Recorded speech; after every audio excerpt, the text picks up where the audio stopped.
اقبال بن محمد انصاری صاحب مولانا مسلم حدیث دارو مارٹی والا بلوچ سے گزارش کرتا ہوں کہ حضرت والا اپنے کلمات سے ان سبوں کو مختلف کریں۔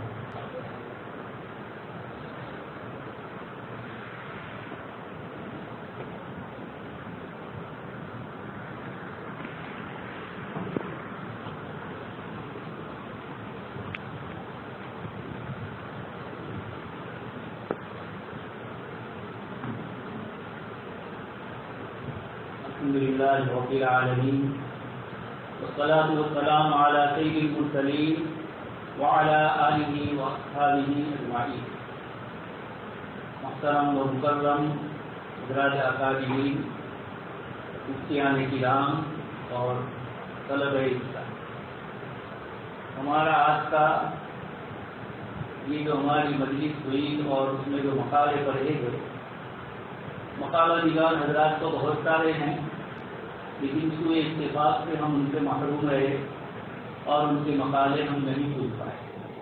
4 مقالے اس وقت پڑھے گئے اور ان 4 مقالات میں 2 مقالوں کا عنوان ایک تھا، دوسرے 2 مقالوں کا عنوان الگ۔ اس میں سب سے پہلے حضرت مولانا مفتی اصغر صاحب صلی اللہ علیہ وسلم نے بہت تفصیل سے فقہ حنفی کی بنیادی کتابوں کا تعارف کروایا اور اب تک کی جتنی معلومات جن جن طریقوں سے ان کو دستیاب ہوئی، نیٹ کے ذریعے، مختلف کتابوں کے ذریعے، مصنفین کے ذریعے، مخطوطات وغیرہ کی معلومات کے ذریعے، الحمدللہ بہت ہی شاندار مقالہ تھا، بڑی محنت کے ساتھ تیار کیا ہوا تھا۔ یہ ہمارے طلبہ عزیز کے لیے ایک عبرت کی چیز ہے، ایک نصیحت کی چیز ہے کہ اگر آدمی کسی کام میں لگتا ہے، محنت کرتا ہے، تو یقیناً کچھ نہ کچھ اللہ پاک کی طرف سے والذین جاہدوا فینا لنہدینہم۔ آپ بہت سی مرتبہ دیکھتے ہیں اسلام میں ایک مسئلے کو تلاش کر رہے ہیں، نہیں مل رہا، اور کبھی اتفاق ہوتا ہے کہ آپ تلاش کر رہے ہیں اور خود بخود عبارتیں کتابوں سے یا اور دوسرے مواقع سے آپ کو مل جاتی ہے۔ یہ اسی محنت کا ثمرہ ہوتا ہے، اللہ پاک کی طرف سے ایک دم جلدی سے آپ مضمون تیار کر دیتے ہیں، لیکن اس سے پہلے کتنی محنتیں مشقتیں کرنی پڑتی ہے اور پھر اللہ پاک کی طرف سے یہ راہ کھلتی ہے۔ ہمارے اکابرین اور مصنفین یہاں تشریف فرما ہے، ان حضرات کو اتنا بارہا تجربہ ہوا ہوگا، تو اللہ تبارک و تعالیٰ نے ہمیں یہ توفیق دی کہ اس طریقے کی محنت سے ہمارے نئے شرحاء تیار ہو رہے ہیں اور الحمدللہ بہت اچھے انداز کے اندر ہمارے نوجوان فضلاء نے مقالے پیش کیے۔ تو پہلا مقالہ تو ماشاءاللہ حضرت مفتی اصغر صاحب کا بہت ہی محنت طلب اور بہت ہی تحقیق کا تھا، اللہ تبارک تعالیٰ ان کے علوم میں مزید اضافہ فرمائیں۔ اور دوسرے جو ہمارے مقالہ نگار حضرات ہیں، مفتی توصیف صاحب اور مولانا عبداللہ خالد صاحب، ان دونوں حضرات کا بھی جو مقالہ تھا یقیناً حرام اشیاء کے سلسلے کا مقالہ تھا۔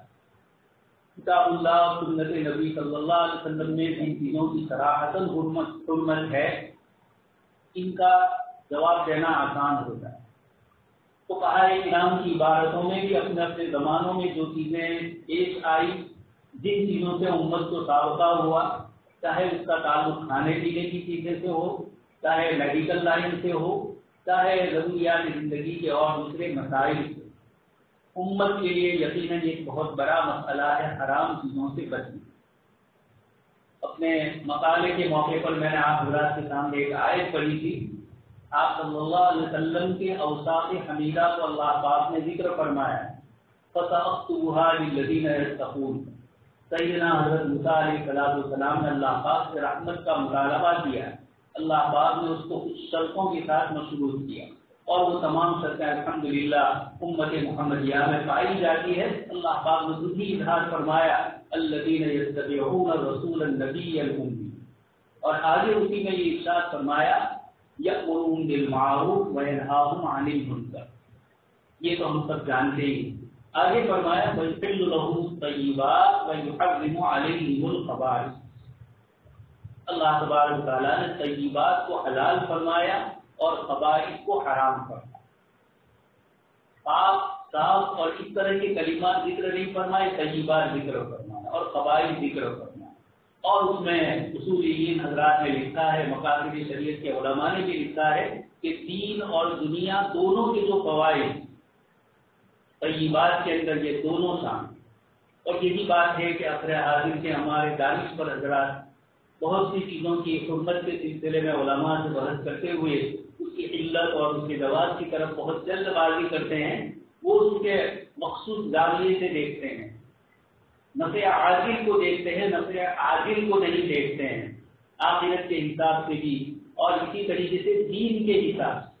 اس لیے علامہ شافعی رحمۃ اللہ علیہ نے پہلا ہی جو اصول ذکر فرمایا مقاصد کا، اس میں اسی کو بنیاد بنایا. نفع عاجل اور نفع عاجل دونوں کا آپ نے ذکر فرمایا. اس کی بنیاد پر بہت سارے مسائل حل ہو جائیں. اس کے بعد بھی یحل لهم الطیبات. مجھے یاد ہے حضرت مولانا مفتی سعید صاحب پانن-پوری رحمۃ اللہ علیہ مکے والا کے سالانہ جلسے میں تشریف لائے تو ایک موقع پر آپ نے ذکر فرمایا کہ پہلے مفتی کا کام فتویٰ دینا ہوتا، فیصلہ کرنا نہیں ہوتا. لیکن اب چونکہ دارالقضاء کا نظام امت سے اٹھ چکا ہے، گاہے گاہے اور سال سال کہیں دارالفتہ ہے اور دارالقضاء ہے اور وہاں بھی لوگ کتنے مسائل لے کر آئے، تو اب مفتی کے پاس جب مسئلہ آئے گا اس کو مفتی کا کام بھی کرنا ہے اور قضا کا کام بھی کرنا. آپ صرف ناجائز کہہ کر چھوڑ دو یا صرف حلال کہہ کر اور جائز کہہ کے بات ختم کر دو، یہ نہیں ہوگا. آپ کو اس سلسلے کی تحقیقات کر کے اس کو صحیح رہنمائی کرنی ہوگی، جس کو حضرت مولانا مفتی تقی عثمانی صاحب دامت برکاتہم نے سیدنا حضرت یوسف علیہ السلام کی قصے میں ذکر فرمایا، اشارہ کر کے کہ حضرت یوسف علیہ السلام نے خواب کی تعبیر بھی بتلائی، تدبیر بھی بتلائی. اس لیے ہمیں جب سوال آئے ہمارے سامنے حلال اور حرام اشیاء کے سلسلے کا، خاص کر کے حرام چیزوں کا، تو ایک تو یہ ہے کہ بنیادی معلومات ہمیں اس چیز کے سلسلے کی ہو کہ سائنس جس چیز کا سوال کر رہا ہے وہ چیز ہے کیا. بہت سی مرتبہ لوگ ہم سے پوچھتے ہیں فلانی چیز حلال ہے یا وہ چیز کیا ہے، اہل علم کو صورت مسئلہ کا علم نہیں ہوتا ہے، پوری تحقیق نہیں ہوتی. سائل کو یا تو پوچھا جائے کہ آپ خود بتلائے کہ یہ چیز کیا ہے، کیسے بنتی ہے، اس میں کون کون سی چیزوں سے وہ مرکب ہوئی ہے، اس طرح کی پوری تحقیق وہ ہمیں کرنا ہے. کبھی کبھار ایسا ہوتا ہے اس کی معلومات بھی ناقص اور اس کی بنیاد پر کبھی ہم مسئلہ بدلا دیتے ہیں، بعد میں پتہ چلتا ہے کہ نہیں اس میں فلانی چیز ہے جو ناجائز، یا ہم نے عدم جواز کا فتویٰ دیا تھا اور بعد میں پتہ چلا کہ اس میں وہ چیز نہیں ہے جس کی حرمت کے جو تبدیل ماہیت کا مسئلہ آیا. علماء کے درمیان اب تک یہ مسئلہ تھوڑا مختلف ہی ہے اور تبدیل ماہیت کے سلسلے میں دلاطین اور دوسری جتنی بھی چیزیں ہیں، اس سلسلے میں بر صغیر کے علماء کے درمیان اس مسائل کے اندر کچھ چیزوں میں جزوی طور پر اختلاف ہے. تبدیل ماہیت پر اسلام کی اکیڈمی کا سیمینار ہو چکا ہے. حضرت مولانا بدر الحسن صاحب اور دوسرے حضرات نے یونیورسٹی کے پروفیسران اور اسلام کے ماہرین ان سے بہت لمبی چوڑی بحث فرمائی ہے. تو عصر حاضر میں سوال مفتی کبھی کبھار پوری طریقے سے اس لیے نہیں سمجھ پا رہا ہے کہ ان چیزوں سے اس کا واسطہ نہیں ہے، تو جلد بازی سے کام نہیں لیا جائے، تاریخ کو ہی سونپا جائے، یا اگر وہ اشارہ اس طرح نہیں ہے تو ہم خود اپنے اعتبار سے تحقیق کریں. تحقیق کے مراحل ہمارے صحیح ہیں. کیونکہ صبح میں بھی یہ بات چلی اور ابھی مفتی افضل صاحب نے بھی اپنے مقالے میں کئی حضرات کی طرف سے ذکر کیا کہ غلط معلومات کی بنیاد پر غلط چیزیں پیش کی. یہ کبھی کبھار کسی بڑے عالم سے بھی ہو سکتا ہے، اس کا انکار نہیں ہے. حضرت صاحب ہدایہ نے حضرت امام مالک رحمۃ اللہ علیہ کی طرف ایک مسئلے کی نسبت کی اور وہ صحیح ہے. علامہ شافعی رحمۃ اللہ علیہ نے امام راضی رحمۃ اللہ علیہ پر بڑا تفصیلی کلام کیا. افعال خداوندی کا معلل بالاغراض ہونا اور احکام خداوندی کا معلل بالاغراض دونوں کا فرق کرتے ہوئے انہوں نے یہ محسوس کیا کہ امام راضی نے اس کا فرق نہیں کیا، جبکہ امام راضی رحمۃ اللہ علیہ کے المحصول اور دوسری کتابوں میں اس کی وضاحت موجود ہے.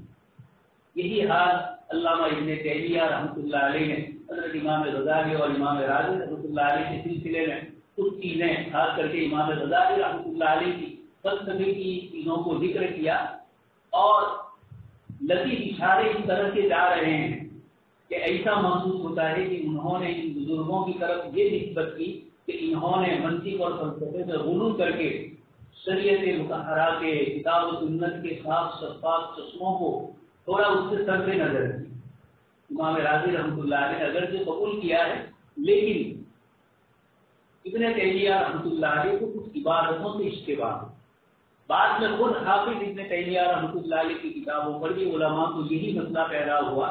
آپ کی کچھ چیزیں دیکھ کر حضرت شیخ ہندو صاحب رحمۃ اللہ علیہ نے ذکر فرمایا کہ میں نے آپ کی کتابیں پڑھی ہے صفات الہیہ جو آپ کے مضامین ہے فتاوا ہے، لیکن اگر آپ کی یہ چیز نہ پڑھتے شیخ ہندو صاحب رحمۃ اللہ علیہ اور صرف تجسیم والے مسئلے کو پڑھتے، تجسیم اور تجسیم والے، تو حضرت فرماتے ہیں کہ چونکہ دوسری جگہ آپ نے تجسیم اللہ پاک کی صفات تجسیم اور تجسیم کی جو نسبت اللہ پاک کی طرف کی جاتی ہے، اگر میں نے دوسری کتابیں ابن تیمیہ کی نہ پڑھی ہوتی، یہی مضمون پڑھا ہوا ہوتا تو یہ شک ہوتا کہ یہ تجسیم کے پاس.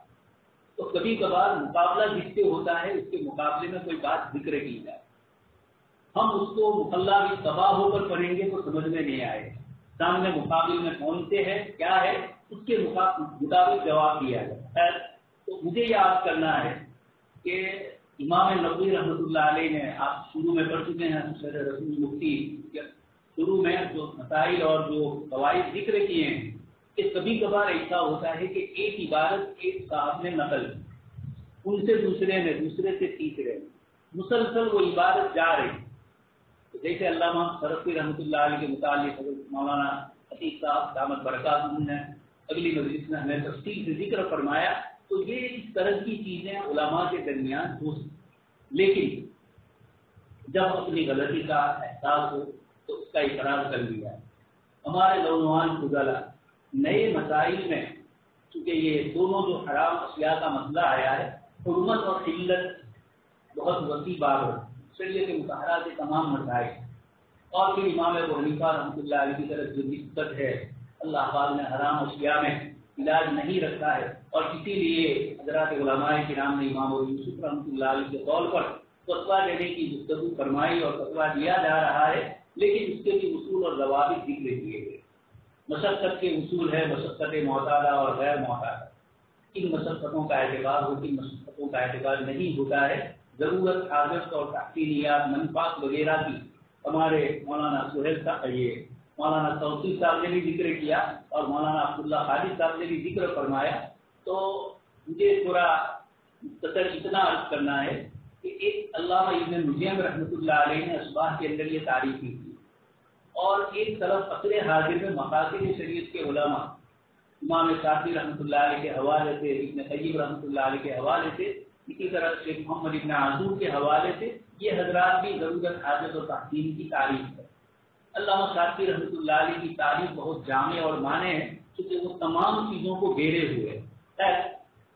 تو ان دونوں کا بھی فرق ملحوظ رکھتے ہوئے دونوں علماء نے جو عبارتیں ذکر فرمائی ہے، ہم دونوں کو ملحوظ رکھتے ہوئے ضرورت، حاجت اور تحسین کو سمجھے. اسی طریقے سے بہت ساری وہ چیزیں ہیں جو خود تو حرام نہیں ہوتی ہے لیکن سبب بنتی ہے. مولانا عبداللہ خالد صاحب نے کچھ چیزیں ذکر فرمائی.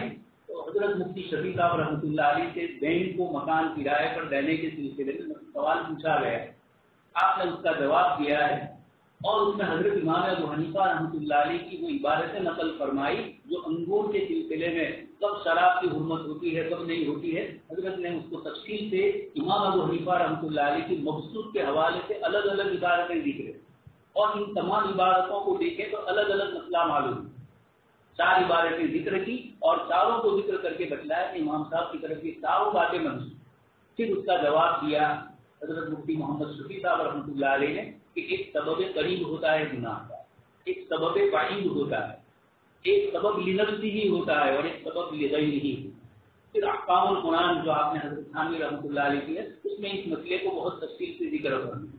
فلم اکون ظہیرا للمجرمین، حضرت موسیٰ علیہ السلام نے جو جملہ فرمایا اس کی تفسیر کرتے ہوئے اس کے ضمن میں آپ نے اس طرح کی چیزوں کو ذکر فرمایا کہ یہ حرمت والی چیز اگر شریعت اسلامیہ میں اس کی گنجائش ملتی ہے تو بشرا ولا تنفرا، یسرا ولا تعسرا، اور حضرت خانوی رحمۃ اللہ علیہ نے اور بھی بہت سارے اصول ذکر فرمائے جو مفتی زید صاحب نے اس کو کتابی شکل میں ترتیب دیا ہے، اس کو بھی ہم ملحوظ رکھیں اور اس کی روشنی کے اندر ان مسائل کو ہم حل کریں۔ اسی طریقے سے عصر حاضر میں سوال جو آتا ہے، بہت سی باتیں ایسی ہوتی ہیں سائل بھی بیچارہ اس مسئلے کو ہم سے پوچھ رہا ہے لیکن وہ پوری حقیقت سے واقف نہیں ہوتا ہے، تو سوال غلط قسم کا کرے تو پہلے تو سوال کی تحقیق کی جائے، اس میں کوئی چیز اس نے پیش کی ہے کہ یہ چیز ایسی ہے یا ایسی ہے سنا ہے، تو علت اور حرمت کی چیزوں میں محض اس کی بات کا اعتبار نہ کرنی ہے، بلکہ اس سلسلے کی مزید معلومات حاصل کی جائے، چاہے سائل سے چاہے اور دوسرے حضرات سے۔ اور اسی لیے شاعر الفقہاء والعابدین جو عصر حاضر میں ان نئے مسائل کے سلسلے میں علماء کے درمیان یہ مسئلہ بحث ہوتی ہے، اس کی آپس میں دلائل پر گفتگو ہوتی ہے، مسئلہ اور منقع ہو کر سامنے آتا ہے، اس لیے اس میں بھی اپنے اساتذہ اور بڑے علماء سے رجوع کیا جائے، اس قسم کے مسائل کے اندر کہیں پریشانی میں خود بھی مبتلا نہ ہو اور لوگوں میں بھی انتشار کا سبب نہ بن جائے۔ اس کے علاوہ حضرت امام محمد رحمۃ اللہ علیہ کی جو گفتگو کی گئی، امام محمد رحمۃ اللہ علیہ کی یہ کتابیں اس دور میں لکھی گئی جس وقت مسلمانوں نے مشرق اور مغرب ایرانی سلطنت پر بھی اللہ تبارک تعالیٰ نے مسلمانوں کو اختیار دے دیا، قبضہ ہو گئے، اور ادھر شام اور دوسرے جو علاقے ہیں رومی علاقے اس پر بھی تھے، اور بیچ میں ہے مصر جو تہذیب اور کلچر کے اعتبار سے اس زمانے میں اپنے آپ کو بہت مہذب سمجھ رہا تھا، اور آج بھی جو چیزیں وہاں سے دستیاب ہو رہی ہے اس کی روشنی میں روزانہ آپ سنتے ہیں کوئی نہ کوئی ایک فرعون نکلتا ہی رہتا ہے اور عجیب عجیب چیزیں وہاں سے مل رہی ہے۔ یہ تینوں تہذیب اور ترقی کی بالکل عروج پر پہنچی ہوئی قومیں، مسلمانوں کا براہ راست سابقہ ان سے پڑا، اور اس دور میں حضرت عمر بن خطاب رضی اللہ عنہ کے زمانے سے ہی مسائل پر یہ جو گفتگو اور مجلس شورا منعقد ہوئی، علامہ ابن قیم رحمۃ اللہ علیہ نے اعلام میں اس کو بہت تفصیل سے ان مسائل کو ذکر کیا ہے، تو ہم یہ سمجھے کہ دنیا اپنے عروج پر تھی، مسلمان اس وقت فاتحانہ حیثیت سے ان علاقوں میں ان جگہوں میں جا رہے ہیں، نئے نئے مسائل پیش آ رہے ہیں، اور علامہ شبلی نعمانی رحمۃ اللہ علیہ نے سیرت حضرت عمر فاروق رضی اللہ تعالیٰ عنہ کی سیرت جو لکھی، اور اس میں حضرت عمر رضی اللہ تعالیٰ عنہ نے جو تجدیدی کارنامے انجام دیے، محصولات کا مسئلہ، اسی طریقے سے عراق کی زمین فتح ہوئی تو مال غنیمت اور وہاں کے جو مسائل پیدا ہوئے زمین کی ملکیت والے، یہ مسائل میں حضرت عمر رضی اللہ تعالیٰ عنہ نے کس طریقے سے کام کیا۔ احناف کے یہاں استحسان کا دامن بہت وسیع ہے، اور بہت خوشی ہے کہ جامعہ علوم القرآن کے تخصص کے رشتہ کے طلباء نے استحسان کے مسئلے پر ان کا مستقل ایک مقالہ ہے، حضرت مولانا مفتی کبیر صاحب نے بہت محنت کر کے اور مفتی حضرت صاحب نے تیار کروایا ہے۔ یہ عصر حاضر کی احناف کی نئے مسائل کے سلسلے میں جو استحسان کی مختلف قسمیں ہمارے علماء نے ذکر فرمائی، اور اسی کے ساتھ استصلاح بھی حضرت ایک لمبی بحث ہے علامہ مصطفیٰ زرقا اور ابو زہرا مصری کے درمیان۔ ابو زہرا مصری رحمۃ اللہ علیہ کا یہ کہنا تھا کہ استصلاح میں سب سے پہلے مالکیہ ہی آگے، شیخ ابو زہرا مصری رحمۃ اللہ علیہ کی عبارت پر علامہ مصطفیٰ زرقا رحمۃ اللہ علیہ کو اشکال ہوا، اور آپ نے بہت ساری مثالیں پیش کر کے بتلایا کہ یہ فلاں مسائل ہے جو احناف کے یہاں استحسان کی کسی قسم میں سے نہیں، بلکہ وہ استصلاحی مصالح مصطلحی کی بنیاد پر ہے۔ تو فقہ حنفی کا دامن بہت وسیع ہے۔ حضرت امام ابو حنیفہ رحمۃ اللہ علیہ نے استحسان کا جو دامن ہمیں بتلایا ہے، یہ اسی بنیاد پر کہ احناف کے یہاں قیاس کی شرطیں، علت کی شرطیں، مقیس کی شرطیں، حکم کی شرطیں، حکم کے سلسلے کے جو اصول اور ضابطے، علت قلبیہ، علت عقلیہ، یہ جو چیزیں ذکر کی گئی اس کی بنیاد پر احناف کا مقیس علیہ کتاب و سنت سے بہت مضبوط ہوگا۔ لیکن جب کوئی چیز مضبوط ہوتی ہے، سخت ہوتی ہے، تو کچھ چیزیں نکل جائیں۔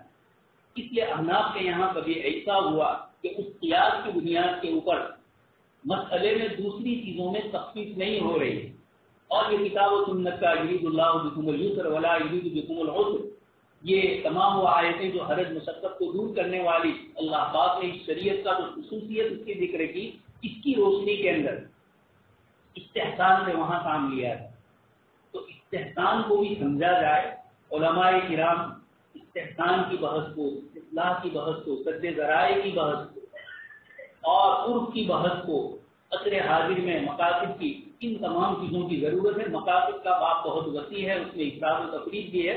بہتر یہ ہے کہ امام شافعی رحمۃ اللہ علیہ کی الموافقات جو حنفی اور مالکی مسلک کے توافقی کی بنیاد پر قواعد مقاصدیہ کو آپ نے ذکر کیا، اور علامہ عبد الرحمن کیلانی صاحب نے قواعد المقاصد عند الامام الشافعی میں ان قواعد کو بہت اچھے انداز میں پیش کیا. جزئیات میں احناف اور مالکیہ ثوابے کا اختلاف ہو سکتا ہے، ان کی جو مثالیں ہیں اس کو نہیں دیکھنا ہے، نفس مثال ہمارے ساتھ موافقت والی ہو اس کو دیکھا جائے. مثالوں میں تو وہ اپنے مسلک کی ہی مثال دیں گے اور شاید اس میں ہمارا اختلاف ہو، جمع بین الصلاتین وغیرہ کی مثالیں آتی ہے. مجھے ہمارے علماء کرام سے عرض کرنا ہے کہ یہ جو ہمارے یہ جو مقالے پیش کیے گئے ماشاء اللہ حلال اور حرام کے سلسلے میں ان دونوں نوجوان فضلاء نے بہت اچھی محنت فرمائی. لیکن اس مسئلے میں ہمیں جیسے امام محمد کا زمانہ ترقی اور تمدن سے عروج کا تھا، لیکن غالبانہ اور فاتحانہ انداز میں عصر حاضر میں جو چیزیں آ رہی ہے وہ الحاد اور لازمیت کی بنیاد پر آ رہی ہے.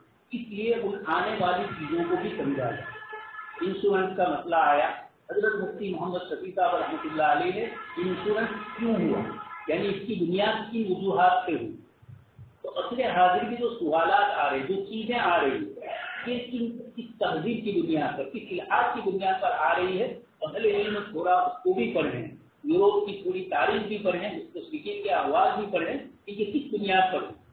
یہ مستشرقین نے جب دیکھا امام محمد رحمۃ اللہ علیہ کی کتابوں کو، اسی بنیاد پر تو انہوں نے فقہ حنفی کو اور اسلامی شریعت کو رومن لو سے لی گئی ہے، اس طرح کے اشکالات اور اعتراض کیے. اس کے علماء کرام نے بہت تفصیل سے جواب دیے ہیں. تو الحمدللہ آج کی مجلس میں ساروں مقالے بہت شاندار پڑھے گئے.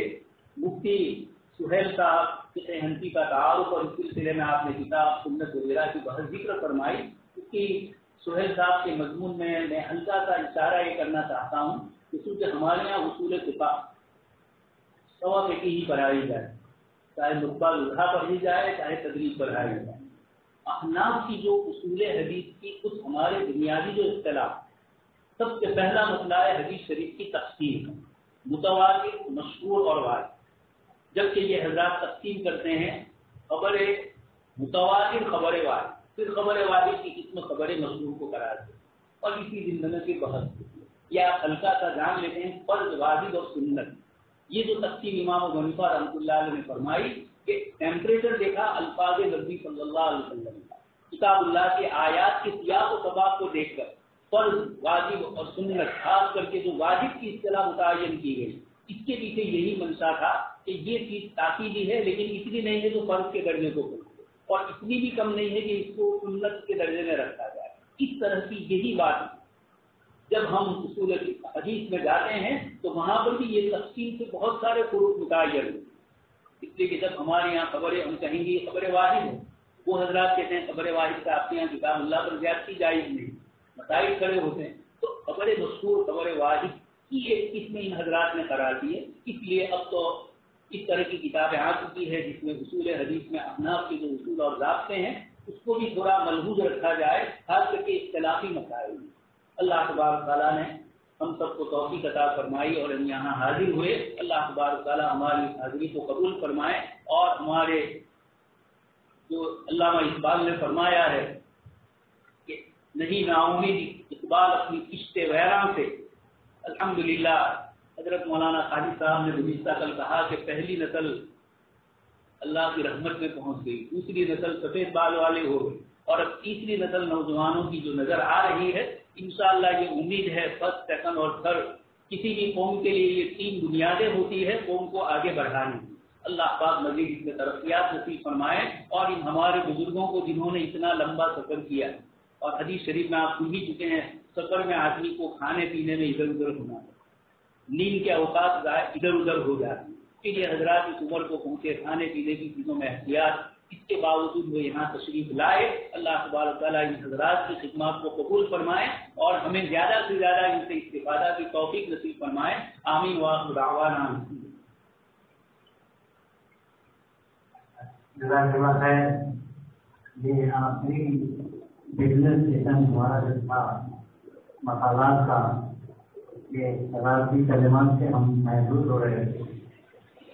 اللہ کا شکر ہے کہ اب ہم اپنے پروگرام کے اختتام اور آخری مرحلے میں داخل ہوں گے.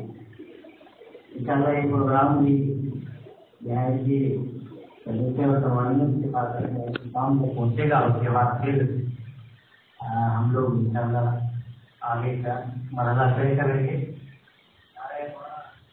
ارشد ریلوی صاحب نے فرمایا کہ چونکہ مسلسل ہم لوگ صبح سے سن رہے ہیں تو ہمارا ذہن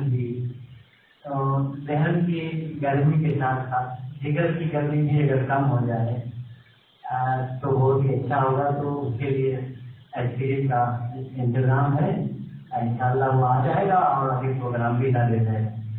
تو ہمارا ذہن اور جگر دونوں انشاءاللہ ٹھنڈا رہے گا اور ہم آگے کے پروگرام کو اچھی طرح سے ہم سن سکیں گے.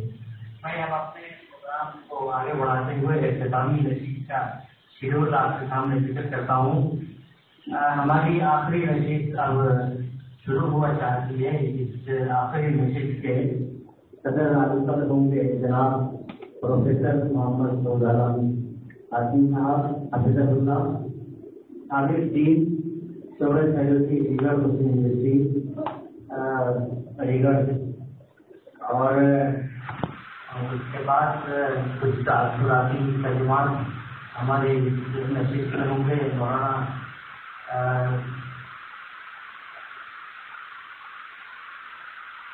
مفتی شبیر دولہ صاحب استاد حدیث سامانیہ عالیہ کروڑ، مولانا احمد کنکاری صاحب استاد حدیث دارالعلوم فلاح عالم سرکیسر، اور مفتی سلمان صاحب ماہی، مفتی رشید احمد فریدی صاحب العلوم سراج، مفتی یوسف افروزی صاحب دارالعلوم کنکھیا الوردی صاحب، مفتی اشرف ابراہیم ساروی صاحب استاد حدیث جامعہ علوم القرآن جنگوتر، اور مفتی رشید احمد صاحب لاجپوری استاد حدیث جامعہ القرآن کبھیلا.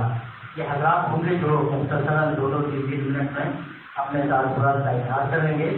اس کے بعد پھر صدارتی کلمات ہوں گے اور حضرت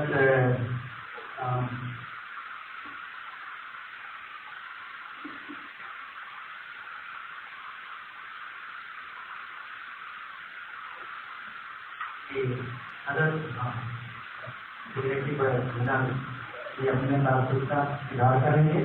پھر انشاءاللہ یہ اختتام کو پہنچے گی. اور کلامات تشکر جو آپ کے میزبان ہیں جنہوں نے آپ کے لیے سب کچھ قربان کیا، مفتی ارشد احمد دیولہ صاحب، تو ہماری جامعہ علوم القرآن کا ہر شخص، استاد، ذمہ داران، بچے سارے ہی آپ کے میزبان ہیں. سب نے آپ کے لیے قربانی کی ہے. لیکن بطور خاص آپ کی خدمت میں کلمات تشکر پیش کریں گے مولانا مفتی ارشد احمد دولوی صاحب، نائب متعلق جامعہ علوم القرآن کے مصر. تو میں اب اپنے پروگرام کو آگے بڑھاتے ہوئے سب سے پہلے تاثراتی کلمات کے لیے مولانا شبیر دیولہ صاحب سے میں درخواست کرتا ہوں کہ وہ ڈائٹ پر تشریف لائیں اور اپنے تاثراتی کلمات سے محفوظ فرمائیں. مولانا شبیر دیولہ صاحب استاد حدیث جامعہ عالیہ کھروچ.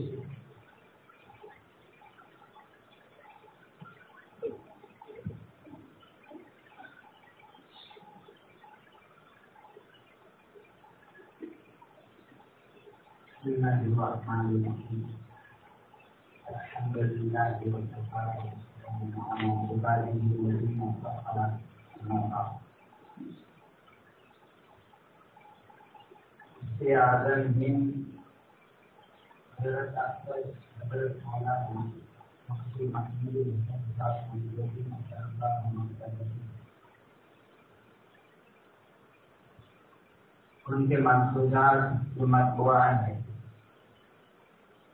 اس میں لکھا ہے کہ ہمارے مدارس کا لطف لبا فکر اور دعوت کہ فقہ اور فتاوی قرآن اور احادیث پاک کا نچوڑ. مدارس کا مقصد حلال کیا ہے، حرام کیا ہے، جائز کیا ہے، ناجائز کیا ہے، اللہ کی مرضیات کیا ہے، نامرضیات کیا ہے، اس کو جاننا ہے. اور فقہ اور فتاوی میں اسی سے بات ہوتی ہے. یہی بتلایا جاتا ہے کہ اللہ تبارک و تعالیٰ کی طرف سے حرام کردہ چیز کون سی ہے، حلال کون سی ہے، جائز کون سی ہے، ناجائز کون سی ہے.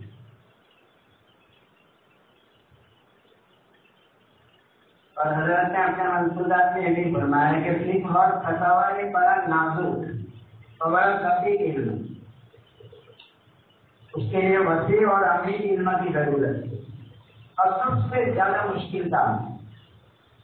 ترتیب کے ساتھ حضرت نے بیان فرمایا کہ سب سے زیادہ اگر مشکل کوئی کام ہے تو فقہ اور فتاوی. آپ ارباب فقہ اور فتاوی ہے، آپ کو معلوم ہے کہ ذرا سا فرق ہو جاتا ہے، مسئلے میں ذرا سا شک بدل جاتی، کوئی فرق ہو جاتا ہے کہ ایک چیز حلال ہو جاتی، اور تھوڑا سا فرق ہو گیا تو وہی چیز حرام ہو جاتی. تھوڑا سا فرق ہو جاتا ہے تو جائز ہونے کا فتویٰ آ جاتا ہے، اور تھوڑا سا فرق ہو گیا تو ناجائز ہونے کا فتویٰ آ جاتا ہے. یہ علامہ کشمیری رحمۃ اللہ علیہ اقوال کا کتابوں میں لکھا ہوا ہے. حضرت فرمایا کشمیری کے تمام فنون میں الحمدللہ مجتہد، لیکن فقہ میں امام ابو حنیفہ رحمۃ اللہ علیہ کا مقلد مہار ایک بڑا نازک فن. حضرت نے فرمایا کہ بہت مشکل ہے. یہ الاسباب والنظائر کی کتابوں میں آپ معلوم ہے، آپ پڑھتے رہتے ہیں، ایک جیسے مسئلے معلوم ہوتے ہیں لیکن حکم میں فرق ہوتا ہے. اور بعض مسائل ایسے ہوتے ہیں کہ ایک جیسے معلوم نہیں ہوتے، الگ الگ معلوم ہوتے ہیں لیکن حکم عمدہ ایک جیسا ہوتا ہے. ہم کتابوں میں پڑھتے ہیں کہ اونٹ کی نہنگی صحیح تعلیم اگر پانی میں گر جائے تو اس کا حکم الگ ہے، اور اگر ٹوٹی ہوئی نہنگی پانی میں گر جائے تو اس کا حکم الگ ہے. حالانکہ دونوں صورتوں میں اونٹ کی نہنگی ہی گری ہے پانی کے اندر، لیکن دونوں کا حکم الگ ہے. پورا چوہا اگر پانی میں گر کے مر جائے تو اس کا حکم الگ ہے، لیکن اس کی دم ٹوٹ کے اگر پانی میں گر جائے تو اس کا حکم الگ ہے. بڑا نازک دیکھنا اس کے لیے وسیع اور عمیق علم کی ضرورت ہے. اور خاص طور پر نئے مسائل، آپ کی ترقی، آپ کا یہ ماحول ہے اور سائنس اور ٹیکنالوجی کی ترقی، اس کی وجہ سے جتنے نئے مسائل جو دنیا میں پیدا ہو رہے ہیں اس کے حل کے واسطے اکیڈمی نے ایک سلسلہ شروع فرمایا ہے. ماشاء اللہ تعالیٰ پورے امت مسلمہ کی طرف سے شکریہ کے مستحق تو ہم نے سلسلہ جاری کیا، جس کی وجہ سے نوجوانوں یہ ذوق پیدا ہو رہا ہے، تحقیق کا شوق اور ذوق پیدا ہو رہا ہے. ایسے نوجوان جن کے بارے میں ہم سوچ بھی نہیں سکتے کہ اتنا اچھا مقالہ وہ لکھیں گے. ماشاء اللہ آپ کے سامنے جو مقالے پڑھے گئے بہترین تحقیق کے مقالے سننے کو دکھا رہا ہے. پورے مقالے ہم سنیں لیکن وقت کی کم جاننے کی وجہ سے ہم کو نہیں سن سکے کہ انشاءاللہ تعالیٰ تعالی اس طرح اور ہمارے سامنے آئیں گے ان کو استعمال کریں گے. تو میں حضرت مولانا خادم القوم والملت حضرت مفتی احمد صاحب دیوبندی دامت برکاتہ عالی کا میں نے کیا ادا کرتا ہوں کہ ہمارے پروگرام یہاں پر رکھا، اس کی وجہ سے ہمیں استفادہ کا موقع ملا. اللہ تبارک و تعالیٰ ہم سب کو علم اور کتاب سے اور فتاوی میں جو ہدایت اور بصیرت نصیب فرمائے اور یہی کا سچا پختہ لوگوں کو حاصل آپ کی دعوان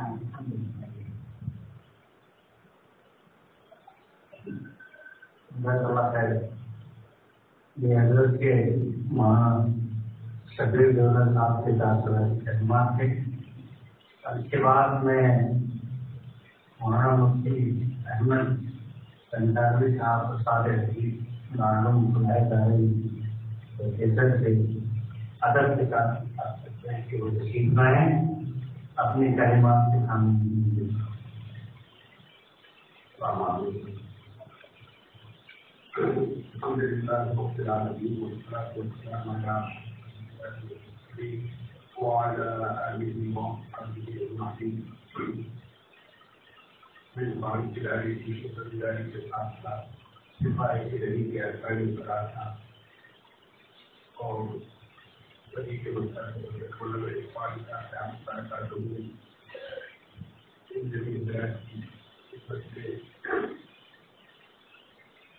یہاں میزبان ادارے نے یہاں پر حاضری کے لیے موقع دیا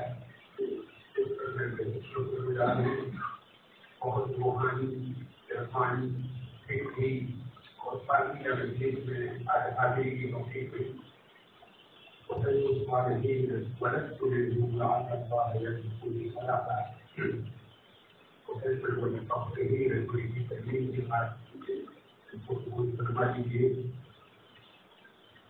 مقالے کا دور ختم ہوا ہے اور گویا مقولے کا دور ہے. حنفی کی 4 وجوہ تنظیم میں مختصراً پیش کرنا چاہتا ہوں. نمبر 1 امام ابو حنیفہ رحمۃ اللہ علیہ اور آپ کے مفقہ کو اللہ پاک نے اعلیٰ درجے کی مقامت عطا فرمائی. قرآن اور حدیث کے ساتھ درایت فہم یہ جب ملتی ہے تو یہ فقہ وجود میں آتا ہے. فقہ اسی کا نام ہے. افقہ محمود مطلوب ہے. اللہ عمران سنگ مخالفی والی روایت میں مفقہ ملی من ہوا افقہ منکم. تو امام ابو حنیفہ رحمۃ اللہ علیہ کو اللہ پاک نے افقہ بنایا تھا. عبداللہ بن مبارک رحمۃ اللہ علیہ کا یہ مقولہ موجود ہے مشہور ہے افقہ الناس ابو حنیفہ رحمہ اللہ. اور اسی طرح امام شافعی علیہ الرحمۃ فرماتے ہیں امام کو آیات و ابی حنیفہ فی الفقہ. تو پہلے نمبر کی وجہ ترتیب افقہ فقاہت دیانت ثقافت. دوسرے نمبر کی وجہ ترتیب فقہ حنفی میں قیاس کو عقل کو درایت کو بہت حسین انداز میں شامل کیا گیا ہے. پہلے نمبر پر قرآن مجید, دوسرے نمبر پر حدیث پاک, پھر تیسرے نمبر پر حدیث ضعیف, اس کے بعد چوتھے نمبر پر حدیث ضعیف کے ساتھ ساتھ اقوال صحابہ. پھر بعد میں نمبر آتا ہے عقل کو امام ابو حنیفہ رحمۃ اللہ علیہ نے نہ تو بالکل حاکم بنا دیا اور نہ بالکل متروک کر دیا. عقل حاکم بھی نہیں ہے لیکن وکیل ضرور ہے, یہ معاون ضرور ہے. یہ پہلے نصوص کے لیے معاون ہے. عقل کا درجہ نصوص کے بعد ہے. گویا عقل اور نقل کے اندر توازن یہ فقہ حنفی کا امتیاز ہے. تیسرے نمبر پر فقہ حنفی یہ فقط ایک شخصی نہیں بلکہ شورائی نظام ہے. کوئی آپ یہ کہہ سکتے ہیں کہ یہ تقلید شخصی نہیں ہے. وہ تقلید شخصی کا ہمیں انکار نہیں ہے. تقلید شخصی تو واجب ہے, واجب سے غیری ہے. لیکن پھر بھی فقہ حنفی کو یہ امتیاز حاصل ہے کہ ایک شورائی نظام ہے. اس لیے فقہ حنفی کے اندر آپ کو امام ابو حنیفہ علیہ الرحمٰن کے علاوہ دیگر کئی حضرات کے آپ کو اقوال ملیں گے. یہ 3 خصوصیات اس وقت میں نے آپ کے سامنے پیش کی ہے. اسی پر اتفاق کرتا ہوں. وآخر دعوانا الحمدللہ.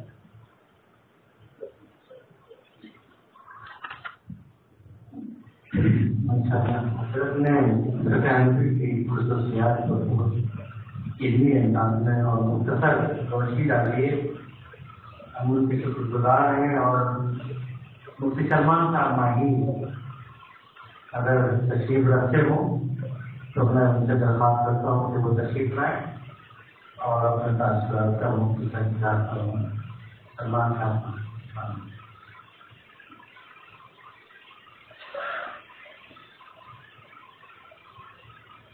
الحمدللہ وکفی وسلام علی عبادہ الذین اصطفیٰ.